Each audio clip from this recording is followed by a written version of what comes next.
Sempre na vida houve, há e haverá um Calvário.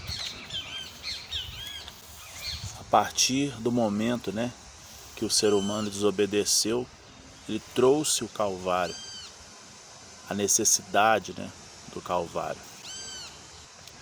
A morte de João Batista é narrada aqui em Mateus 14, do versículo 1 ao 12, que diz: Por aquele tempo ouviu o tetrarca Herodes a fama de Jesus e disse aos que o serviam: Este é João Batista, ele ressuscitou dos mortos e por isso nele operam forças miraculosas. Porque Herodes, havendo pedido e atado a João, o metera no cárcere por causa de Herodias, mulher de Filipe, seu irmão. E querendo matá-lo, temia, o povo. Então, ele queria matá-lo, mas ele temia, o povo. Por isso não fez, porque o tinham, como profeta. Ora, tendo chegado o dia natalício de Herodes, dançou a filha de Herodias diante de todos e agradou a Herodes, pelo que prometeu com juramento dar-lhe o que ela pedisse. Então ela, instigada por sua mãe, disse: Dar-me num prato a cabeça de João Batista.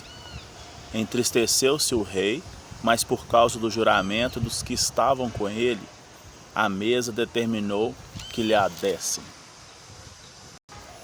E deu ordem, e sendo assim, decapitou a João no cárcere. Foi trazida a cabeça num prato e dada à jovem que a levou à mãe. Então vieram os seus discípulos, levaram o corpo e o sepultaram. Depois foram e anunciaram a Jesus. Interessante que na sequência aqui, em Mateus 14, de 13 a 21, um texto que fala sobre, depois da morte de João Batista, sobre a primeira multiplicação de pães e peixes, que já seria um milagre de Jesus. Diz que Jesus, ouvindo isso, retirou-se num barco.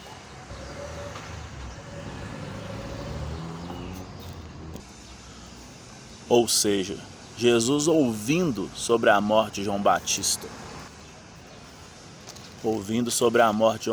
retirou-se num barco para um lugar deserto, à parte. Porém, olha só que interessante, sabendo a multidão, vieram da cidade seguindo por terra. E desembarcando, viu Jesus uma grande multidão, compadeceu-se dela e curou seus enfermos. Ao cair da tarde, vieram os discípulos de Jesus e lhe disse: O lugar é deserto, vai adiantada a hora, despede, pois, as multidões, para que, indo pelas aldeias, comprem para si o que comer. Jesus, porém, lhe disse: Não precisam retirar-se, dar-lhe vos mesmo o que comer. Mas eles responderam: Não temos aqui senão 5 pães e 2 peixes. Então ele disse: Trazei-mos. E tendo mandado que a multidão assentasse sobre a relva, tomando os 5 pães e os 2 peixes, erguendo os olhos ao céu, abençoou, depois tendo partido os pães, deu aos discípulos. E estes às multidões. Todos comeram e se fartaram, e dos pedaços que sobejaram, recolheram ainda 12 cestos cheios. E os que comeram foram cerca de 5.000 homens, além de mulheres e crianças. Agora temos a passagem seguinte, que é um novo milagre, que Jesus anda sobre o mar.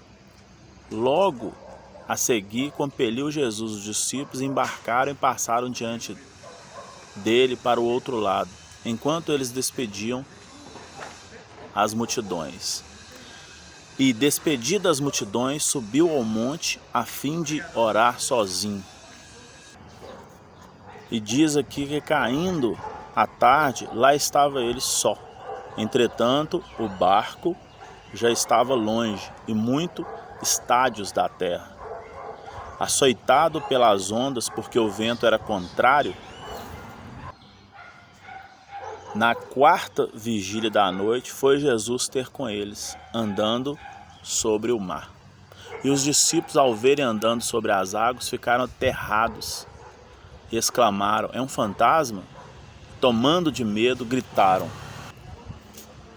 Mas Jesus imediatamente lhes disse: tende bom ânimo, sou eu, não temais.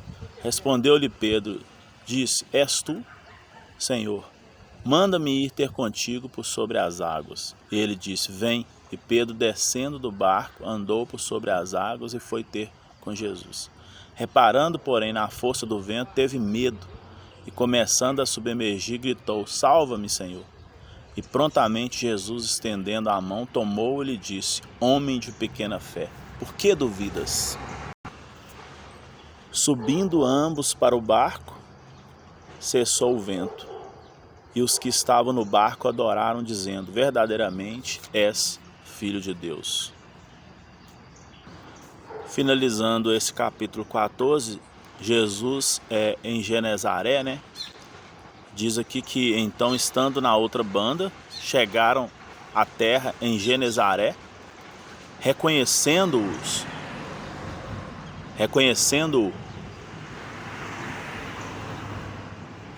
os homens daquela terra mandaram avisar a todas as circunvizinhança e trouxeram-lhe todos os enfermos e lhe rogavam que ao menos pudessem tocar na orla de suas vestes. E todos os que tocaram ficaram sãos. É interessante esse texto, porque ele nos mostra que até Jesus, antes mesmo que viesse, né, o período do Calvário, período onde existiria a grande ausência de Deus, porque nem Satanás experimentou a ausência de Deus. A ausência é essa que digo, completa. Aquela onde Deus não responde, né, que nós vamos ver no Calvário. E Davi experimentou. Os Salmos foi escrito muito em termos de percebermos, né, enquanto percebermos o silêncio de Deus, a oração, o clamor de Davi. E uma coisa que me impressionava muito em Jesus, né, era a tranquilidade dele. Às vezes você está numa gravação, o celular cai, alguma coisa foge do comum, vem um barulho e às vezes você se perde. Às vezes você entra, sintoniza com aquilo. Mas não, nós devemos ter tranquilidade, devemos ter paz de espírito, ou pelo menos procurar. E o interessante é que, percebendo que João Batista estava preso, mesmo sendo o precursor de Jesus, né, o que batizou inclusive, Jesus não intervém ao libertá-lo. Algumas pessoas indagam como que na prisão, por exemplo, de Pedro, né, as estruturas foram derrubadas, Pedro foi liberto, e João Batista não houve intervenção alguma. Por quê?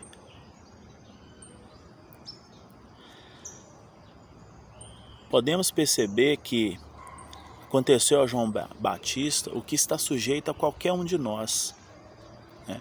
Porque após a desobediência no Éden, nós ficamos entregues à nossa própria sorte. E a de João Batista, né, a sorte dele foi traçada.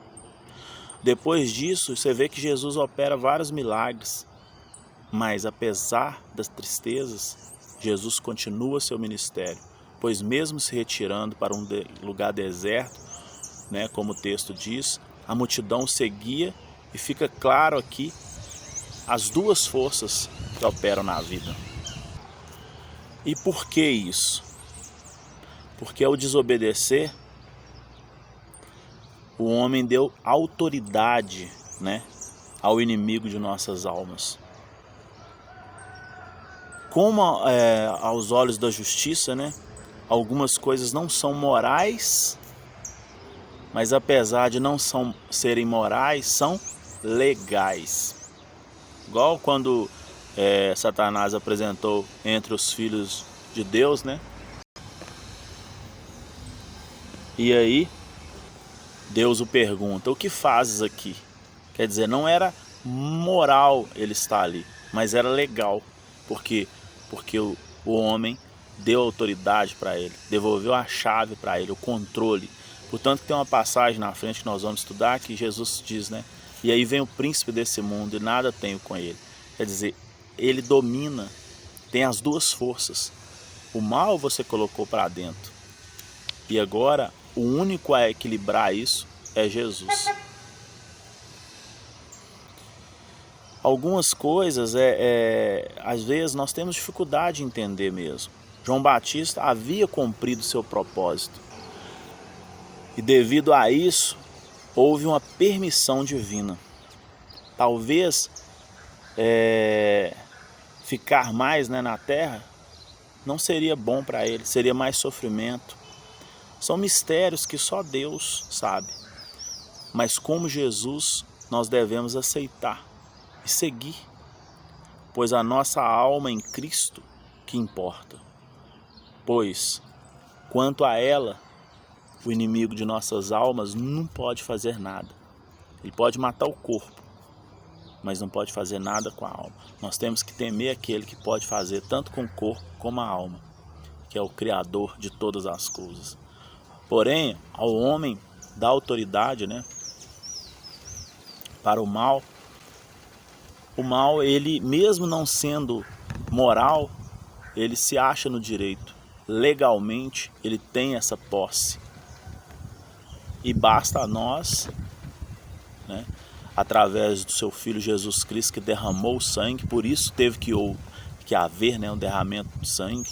Inclusive é interessante percebermos que ao encarnar, né, ao se fazer carne, ele eternamente está ligado a um corpo físico, mesmo morrendo, ressuscitando, mas você vê que ele se fez homem, se fez carne, né, para que pudesse, né, através do seu sangue, remir nós de todos os pecados. Então, nós sabemos que existem essas duas forças. Não há nenhuma possibilidade de extirparmos o mal por nós mesmos, porque nós não temos essa capacidade. O mal, ele vai estar aí o tempo todo. E para lidar com isso, todos os dias temos que colocar diante de situações, né, diversas, perguntarmos, né, a nós mesmos, como agiria ele? Como eu faria como um cristão? Então vai haver um momento de dor, um momento de luta, vai haver um calvário e ele vai passar. O problema é que, como aconteceu com Jesus, né, nós vamos ver, às vezes o pai, ele fica em silêncio. Satanás, quando ele leva ele ali, de repente eu fico imaginando o Getsemane, ele, depois nós vamos estudar, pode ser que ele ficou ali, né, cutucando, falando: cadê seu pai? Você é homem de oração. Ele diz que ele estava com 3 discípulos, né, orando, ele volta, eles estão dormindo, e ele continua ali orando, né, até gotas de sangue, como nós vamos ver mais à frente, né. Então a verdade é que, como foi com João Batista, também acontece com nós. Momentos de silêncio, de dor, de não ter respostas, de não compreender, mas ele sabe de todas as coisas. E o nosso entendimento de que existe duas forças, e essas forças, até o findar dos séculos, até que chegue a justiça de Deus, elas vão se duelar. E por justiça, ele é longânimo. Ele vai permitir, né? A permissão dele vai até enquanto for necessário para que se faça justiça. Mas nós estamos vivendo, né, a época do amor, a época da graça. O juízo ainda não veio. E nós temos que levar o amor e permitir que a palavra, que Deus faça o trabalho, né, de convencimento que não é nosso, de acerto e até que a justiça venha. Mas também passamos sempre, né, a ideia de que nem sempre será flores, terá calvário no meio. E este é o momento que precisamos dele. Que ele não pode tirar-nos deste calvário, mas ele pode segurar na nossa mão, como numa montanha russa que eu estava com meu filho, ele grita: pai, socorro, antes de ganhar velocidade. E eu, sem saber o que fazer, eu seguro na perna dele e falo: papai está te segurando. Aí ele fala: não solta. E naquele momento eu tive a compreensão. Deus é assim conosco. Ele não pode tirar a gente dali. Talvez não é nem seguro. Mas ele pode falar: eu estarei com você. E isso nos conforta. Amém?